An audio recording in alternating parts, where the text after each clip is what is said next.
Bonjour à tous. Au début de ce mois de février 2024, le Parlement belge a pris une décision historique, puisqu'il a rendu obligatoire, et ce à partir du 1er janvier 2026, la facturation électronique dans les situations B2B, c'est-à-dire la facturation entre assujettis. Cela signifie que chaque facture, sauf exception dans le secteur agricole, devra être une facture électronique envoyée sur le réseau PayPal, en sachant qu'aucun document PDF ou Word ne sera autorisé. Si vous vous demandez ce qu'est PayPal, c'est tout simplement une plateforme européenne d'échange de factures électroniques entre les entreprises et les organismes gouvernementaux.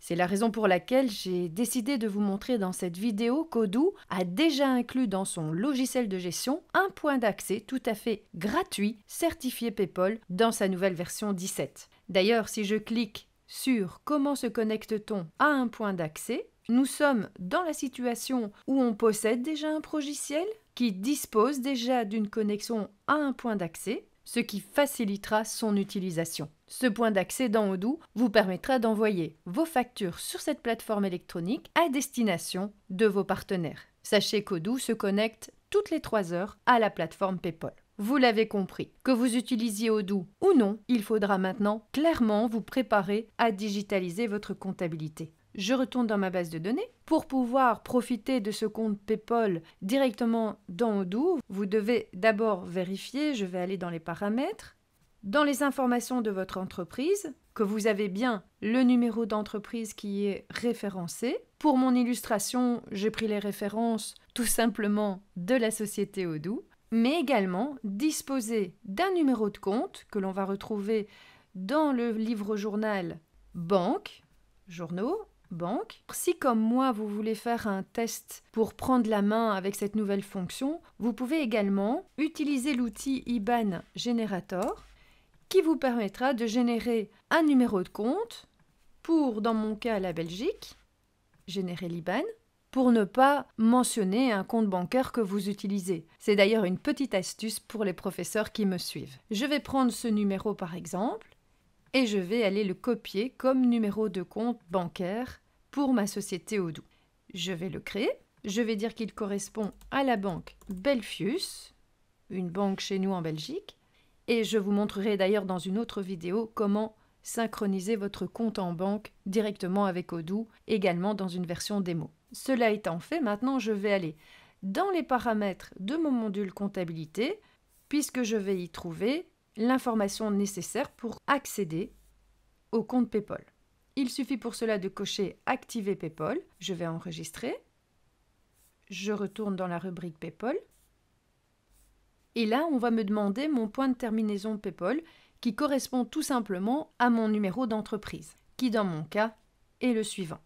Pour le numéro de téléphone, moi je vais proposer un numéro de téléphone fictif, mais dans la pratique, pour que ce compte soit valide, il faudra que vous renseigniez un numéro de GSM valide, car vous recevrez un code avec une clé que vous devrez ensuite introduire dans cette configuration, c'est-à-dire qui se trouve ici. Je clique sur la version démo. On me prévient dès lors que je serai uniquement dans une simulation, mais c'est ce que je veux vous montrer aujourd'hui. Il me reste à valider mon inscription pour que le mode démo puisse être activé. J'enregistre. Je vais maintenant retourner dans mon module comptabilité, mais sachez également qu'avant d'envoyer vos factures vers cette plateforme, vous devez d'abord vérifier que votre client, dans l'onglet comptabilité, son point de terminaison PayPal a bien été vérifié. Pour cela, il suffit de cliquer sur le bouton Vérifier. On vous indique que celui-ci est valide et même chose dans Vente et Achat, vous devez lui affecter une référence. Je vais par exemple mettre 1, 2, 3, 4 puisque quand vous allez utiliser PayPal, vous devrez obligatoirement mentionner une référence client, mais également, j'enregistre manuellement mes modifications, dans la facture que vous allez éditer, que je vais faire maintenant, proposer un produit dans la ligne de facturation.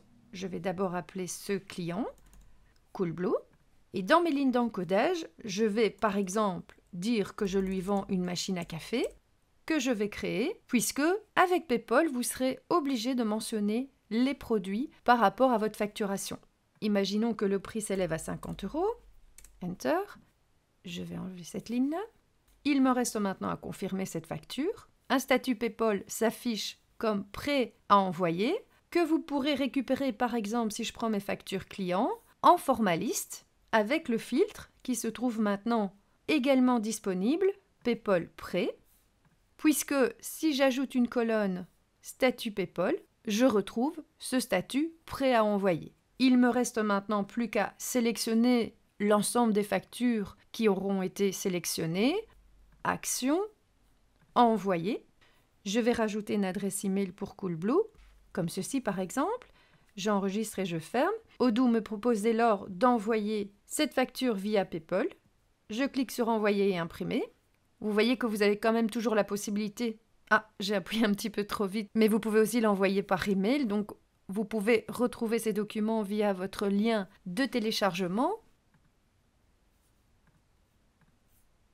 Ce lien de téléchargement va vous permettre d'accéder au format PDF mais également XML, puisqu'une facture électronique est créée en format XML électronique. Si vous ouvrez ce document, bien entendu, dans votre machine, ce ne sera pas compréhensible, mais c'est le format exigé pour la plateforme PayPal, c'est-à-dire pour pouvoir profiter d'une facture électronique, c'est-à-dire une e-facture. Je vois qu'au niveau de ma facture, la réception maintenant est en attente.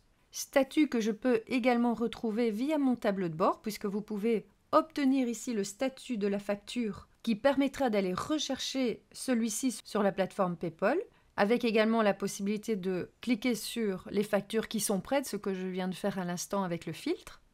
Si je retourne dans le listing de mes factures, pour l'instant, c'est toujours en attente, mais j'ai fait le test déjà à un autre moment pour vous montrer qu'au final, le statut, dès que la réception sera effective, passera en fait. Je vais retourner dans ma base de données pour voir si éventuellement l'opération est finalisée. Ce n'est toujours pas le cas puisque ce ne sera pas toujours immédiat. Et pour terminer, sachez que la facture électronique est déjà obligatoire en Italie depuis 2019 et au Luxembourg depuis mars 2023. Et pour nos voisins français, ce sera à partir du 1er septembre 2026. Et voilà, si ce contenu vous a plu, je compte sur vous pour me laisser un pouce, de vous abonner à ma chaîne pour découvrir d'autres vidéos et de cliquer sur la cloche pour ne pas rater les suivantes. Je vous dis à bientôt et en attendant, formez-vous bien.